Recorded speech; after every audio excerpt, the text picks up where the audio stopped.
subsídios. Lições Bíblicas Adultos. Meus queridos irmãos, eu quero vos cumprimentar com a paz do Senhor Jesus. Você está no canal Rascunho da IBD. Eu sou o pastor e professor Edivaldo Pereira. Nesta oportunidade estaremos comentando a lição de número 11. Lição de número 11. Estamos finalizando a nossa aula, a nossa lição. Falta somente 2 lições depois dessa aqui. Essa lição será ministrada no próximo dia 15. Onde estaremos também comemorando o Dia Nacional da Escola Bíblica Dominical. Essa escola mais antiga, uma das mais antigas do mundo e a escola com o maior número de alunos em todos os tempos, E nesta oportunidade nós vamos comentar a lição de número 11, como eu já disse. Nós estamos estudando um assunto muito interessante, o Deus que governa o mundo e cuida da família, Comentado aí pelo comentarista Silas Queiroz. Estamos finalizando esse assunto. Nesse trimestre, um aprendizado muito vasto, sobre essas questões da providência de Deus. Onde providência de Deus, sim, Esther era só rainha ou mulher de Mardoqueu? Quem era Zeres? Quanto tempo passou da escrita de Mardoqueu na Crônicas para a revelação ao rei? Quanto tempo demorou? Estas e outras perguntas nós vamos responder aqui. Vou responder aqui no canal Rascunho do BD. Portanto, não perca, não saia daqui. Fique aqui. Se você está passando aqui pela primeira vez, com certeza você não vai ter prejuízo, obviamente. Se você não é inscrito ainda, se inscreva no nosso canal. Eu vou pedir para que você dê um like, Você que já é inscrito, deixe o seu like e faça os seus comentários também, Para que possamos estar interagindo aí uns com os outros, tá certo? Muito bem, isto posto, vamos dar continuidade à nossa aula. Nós estaremos estudando a aula sobre o tema a humilhação de Amã e a honra de Mardoqueu, tá certo? Então, Deus é Deus de providência. Vale aqui a pena aqui salientar também que o livro de Esther não contém o nome, a grafia do nome de Deus, como também Cantares, não tem, Cântico dos Cânticos, e Obadias também segue a mesma sequência.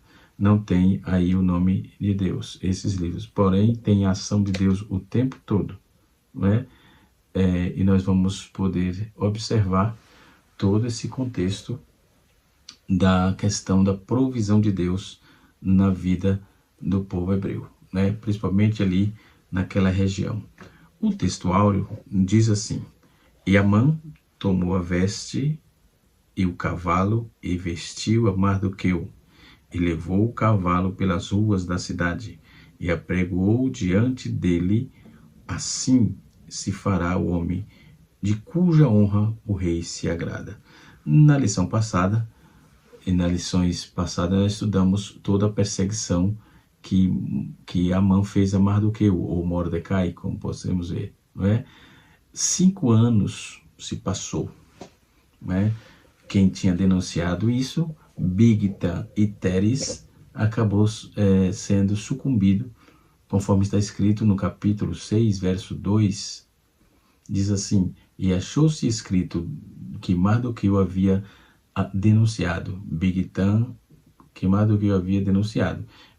e Teres, 2 eunucos do rei, da guarda da porta, tinha procurado matar o rei Assuero.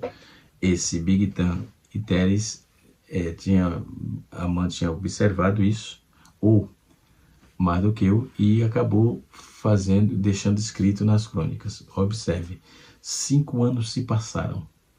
O que aprendemos com isso? Não independe do tempo. Se Deus é Deus de provisão, e você está crendo nisso, Ele vai prover. Não importa o tempo que passar. Deus é atemporal. Ele não conta tempo. Para Mardoqueu, demorou 5 anos para a provisão chegar.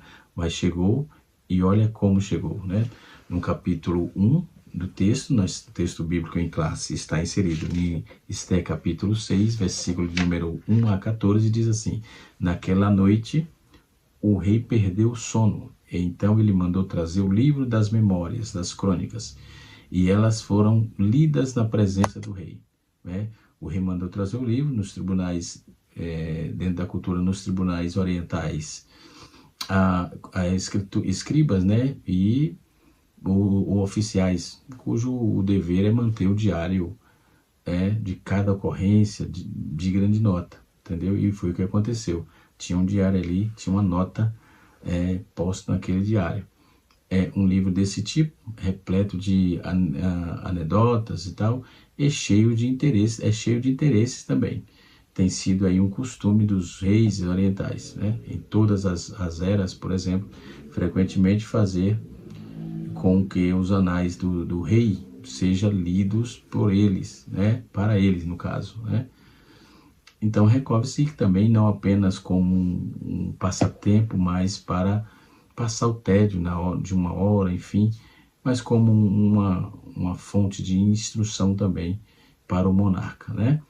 Revendo os importantes incidentes de sua própria vida, bem como os dos seus ancestrais, né? Observe que interessante, né?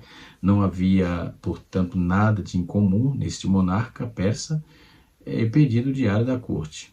Não era nada incomum isso, era comum isso acontecer. Então ele pediu para ler as crônicas, alguém, os seus serviçais lerem ele para ele.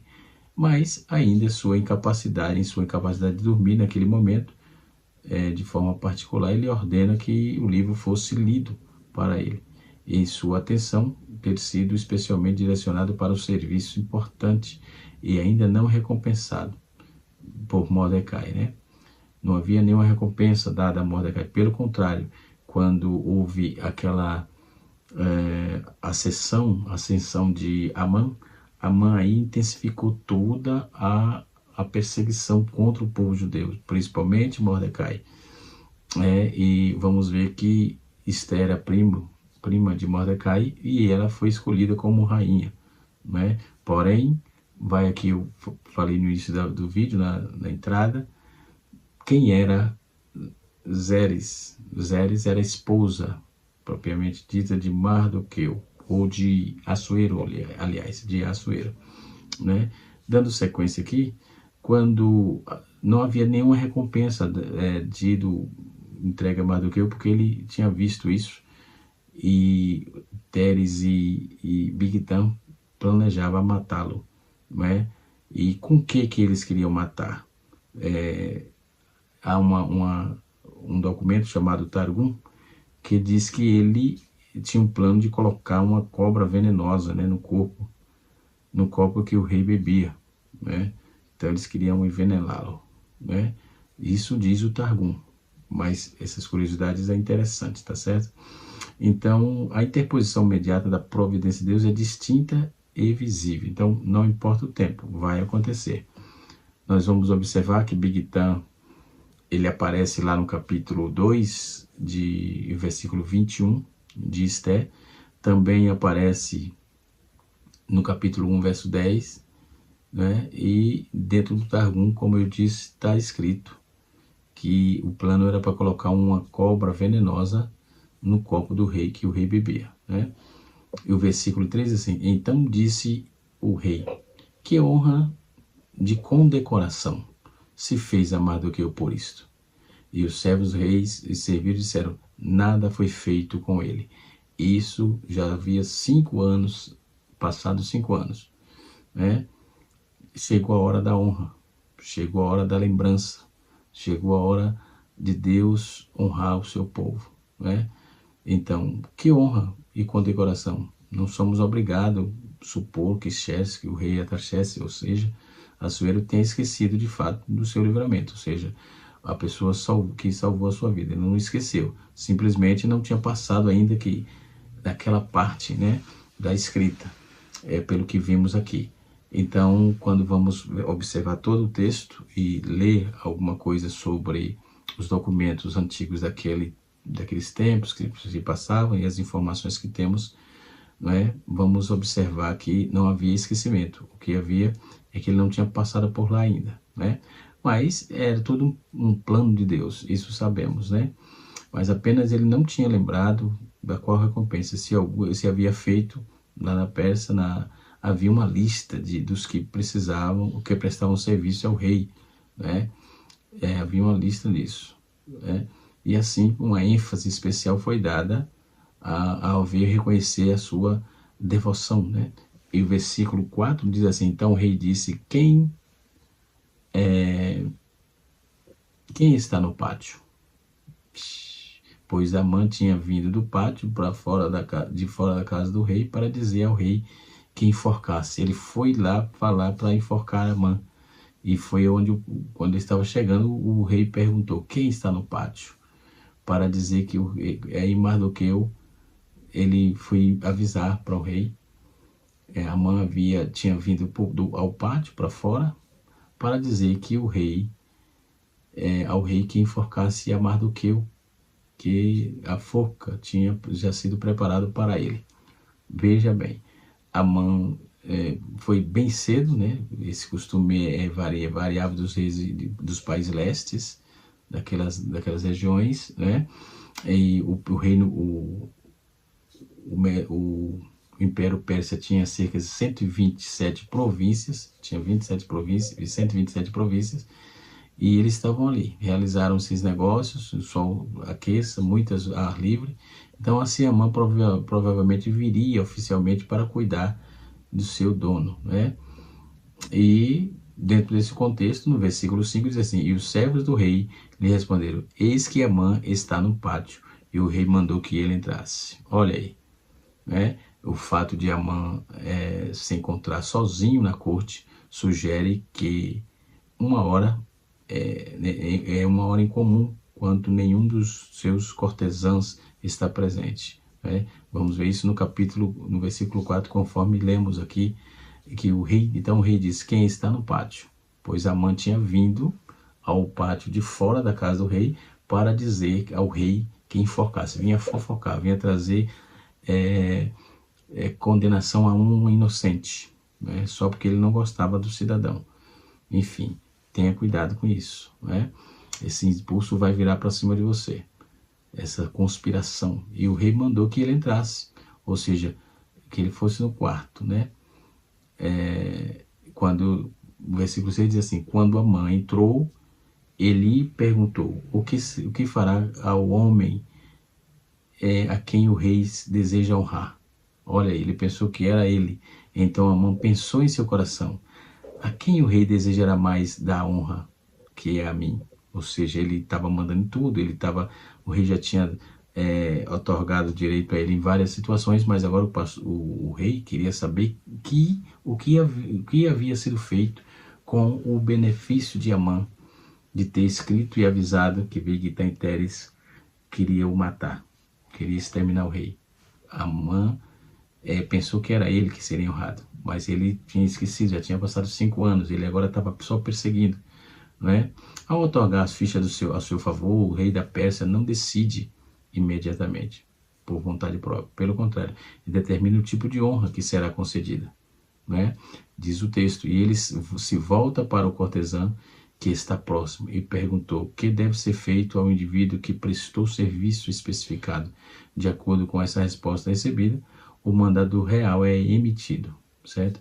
Aí no versículo 7 diz assim, e respondeu Amã ao rei, ao homem a quem o rei deseja honrar, versículo 8, traga os vestidos reais que é o costume do rei vestir, o cavalo que o rei costuma cavalgar, e ponha a coroa sobre a sua cabeça. O homem, e etc., o caráter quebrado de frases mostram a ânsia e a excitação de Amã, né? E quando o texto diz assim, vestido com vestes reais, era um casaco que tinha estado nas costas de um rei, de um príncipe, e é considerado um presente muito honroso, e é dado e feito uma grande cerimônia para isso, né? O cavalo aqui, né, que o rei costumava cavalgar, na Pérsia era um país de cavalos, e o cavalo de raça que o rei montava adquiriu aos olhos de seus súditos venais uma espécie de santidade, né? naquela circunstância. E quando observando tudo isso, a coroa da cabeça, por exemplo, era um turbante real, ou seja, pode ser também uma tiara, enfim, mas em procissões de estado. A cabeça do cavalo também era adornada para isso, né? Nós vamos ver no versículo 9 que entrega o vestido do cavalo e o cavalo na mão de seu mais importante príncipe. Quem era o mais importante príncipe naqueles dias? Era o Amã. E vestir o seu homem, tal qual o rei deseja honrar. Veste-nos os cavalos pela rua, leve-o dos cavalos na rua, proclame diante dele, assim se faz o homem a quem o rei se agrada.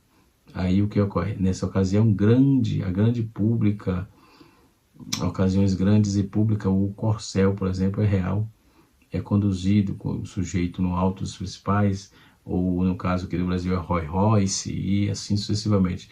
No caso lá, era a maior honraria, era o cavalo, naqueles dias, né? E uma cerimônia para ocupar várias horas, né? No versículo 10, nós vamos ver que o judeu Mardoqueu, podemos supor que a sua nacionalidade foi declarada, né? Nas cerimônias que foi lida ali, nas crônicas que foi lida, ou melhor, e também este parece ter esquecido que entregou aos judeus nas mãos de Amã sem reserva, né? Este parece ter esquecido que entregou os judeus na mão de Amã, né? Porém, Amã tomou o vestido do cavalo, vestiu a Mardoqueu, levou o cavalo às ruas, proclamou diante dele, assim se faz o rei deseja honrar. Ou seja, esse reverso, o efeito agora foi reverso, né? Deus é especialista nisso. Então, se você está sendo perseguido, está sem causa, aqueles inimigos sem causa que se arrumam, fique tranquilo, Deus está cuidando, tá? Deus está cuidando, pode ter certeza disso, né? Não tenha dúvida, né? Então, esse versículo, esse capítulo, fala da hora da virada, né?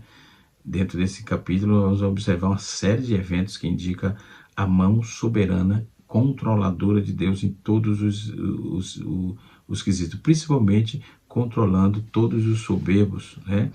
E trazendo todo o desdobramento, aliás, da situação que causa uma noite de insônia ao rei, que leva a Mardoqueu a ser entendido pelo rei porque não foi perguntado, também porque ele não foi honrado. O livro das memórias estava ali, seria um registro oficial dos eventos do Persa, né? E nós vamos ver que faz referência ao texto no capítulo de número 2, versículo 23, né?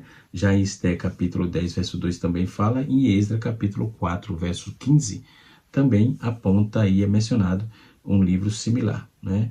Que aparentemente leram-se as crônicas do rei durante bom tempo, né? Quando se deu aí o feito de Mardoqueu, o rei talvez tinha estado a parte da lei, né, de alguma forma, né? Conforme Esté, capítulo 2, verso 3, diz assim, o autor diz que a ocorrência foi escrita perante o rei. Então agora o Senhor leva ao rei a ouvir, e nesse mesmo texto, né? Então era um costume entre os reis recompensar de forma imediata aqueles que se realizavam algum feito, né, notável, um feito memorável, porque salvar o rei da morte é um feito notável. Então existe registro que Dário, Assuero, confia em tais honras à pessoa que fizeram jus a essas situações. Então os dois, podemos observar que no nosso português, os dois substantivos, honrar e galardão, significam grande honra, né? E assim sucessivamente. Então podemos ver no verso 12, depois que Mardoqueu voltou da honra, voltou da porta do rei, porém Amã se retirou, correndo para sua casa, aborrecido e com sua cabeça coberta, cheio de vergonha, possivelmente, ou de tristeza, alguma coisa assim. O texto diz que é um sinal de tristeza, conforme Esté capítulo 7, verso 8, 2 Samuel, capítulo número 15, verso 30, e assim por diante, né?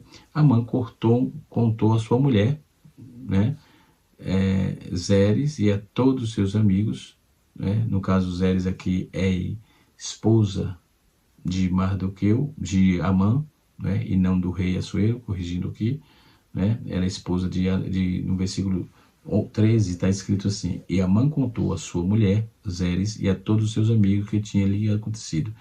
Então seus sábios e sua mulher lhe disseram: se Mardoqueu, diante de quem começaste a cair, é de semente de judeus, tu não prevalecerás contra ele, ao contrário, certamente cairás diante dele. Então ela já disse: mexeu com o povo judeu, veio à tona tudo que você fez, você agora vai, já era. É como diz no nosso linguajar, já foi, esquece, vai perecer, né?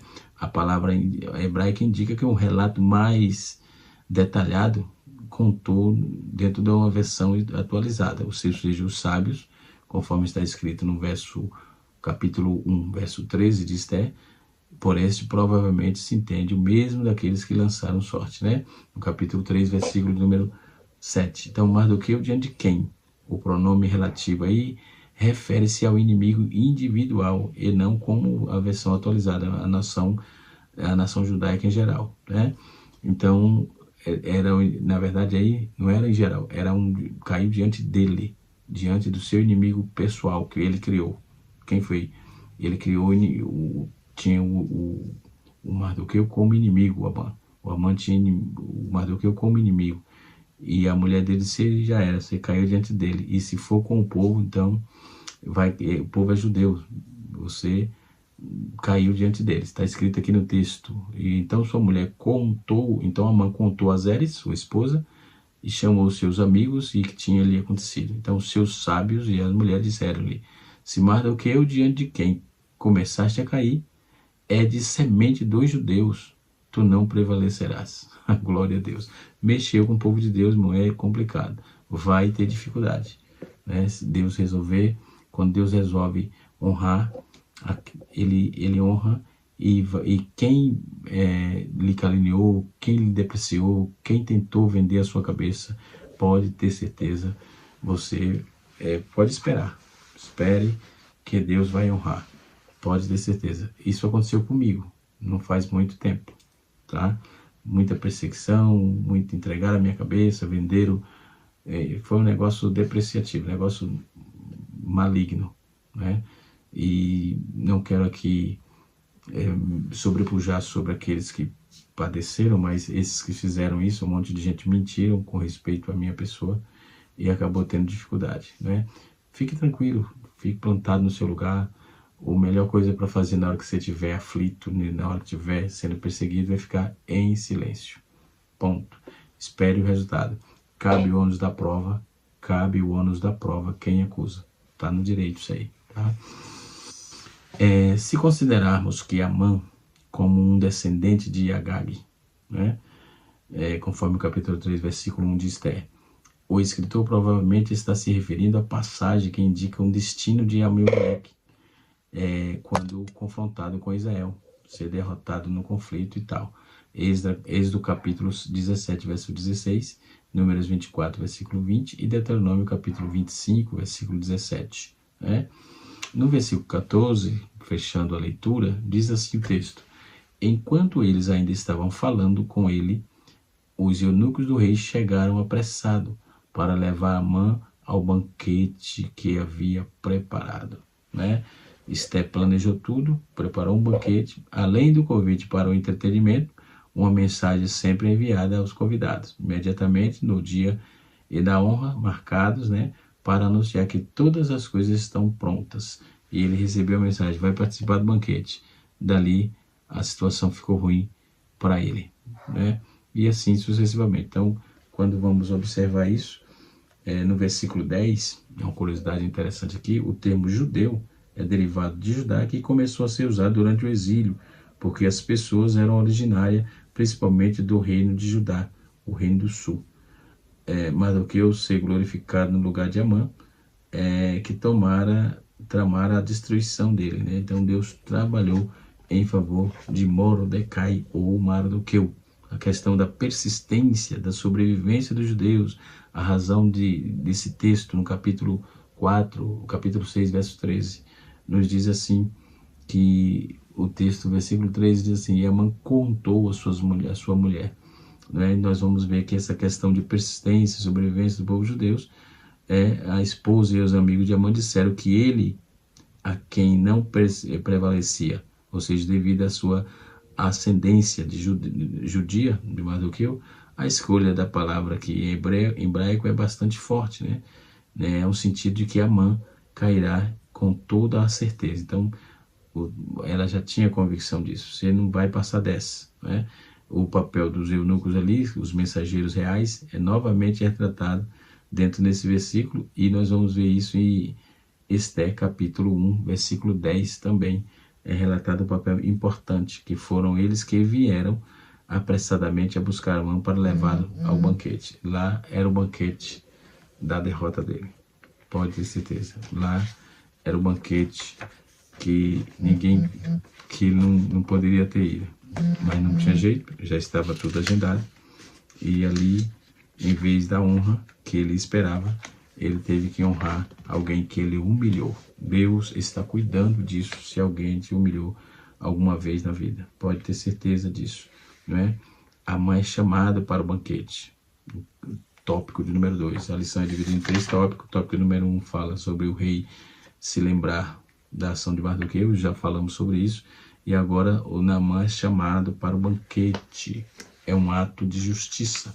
Quando ouviu a leitura da crônica, Assuero perguntou aos seus servos que recompensa se dera a Mardoqueu, que Mardoqueu havia recebido. Os moços disseram, coisa nenhuma se fez.